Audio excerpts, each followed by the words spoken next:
اللہ یہ میرے ساتھ کیوں ہے؟ اس دنیا میں سب سے بہترین شخص وہی ہے جس کو اس بات کی سمجھ آ جائے کہ میرا اللہ اس کائنات کی ہر چیز پر قادر ہے، میرا اللہ غفور الرحیم ہے۔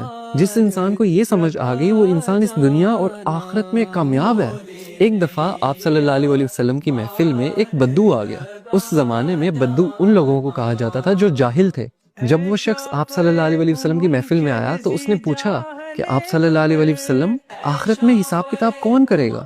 تو آپ صلی اللہ علیہ وسلم نے فرمایا کہ آخرت میں تو حساب کتاب اللہ کریں گے۔ تو اس بدو نے دوبارہ پوچھا کہ اللہ کریں گے حساب کتاب؟ آپ صلی اللہ علیہ وسلم نے فرمایا ہاں اللہ کریں گے۔ یہ بات سن کر وہ بدو مسکرایا اور کہنے لگا کہ آپ صلی اللہ علیہ وسلم مجھے اجازت دے، اور وہ وہاں سے اٹھ کے چلا گیا۔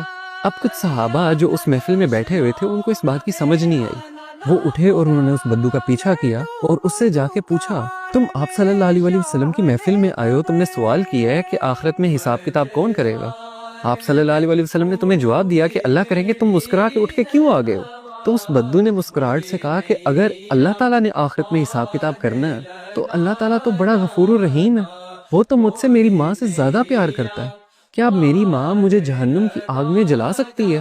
جب میری ماں نہیں جلا سکتی تو وہ رحیم و کریم میرا مالک میرا اللہ مجھے کیسے جہنم کی آگ میں پھینک سکتا ہے؟ تو وہ صحابہ آئے آپ صلی اللہ علیہ وسلم کے پاس اور بولا کہ آپ صلی اللہ علیہ وسلم اس طرح ہم اس بدو کے پیچھے گئے تھے، اس نے یہ بات کی ہے کہ اللہ تو بڑا رحیم ہے۔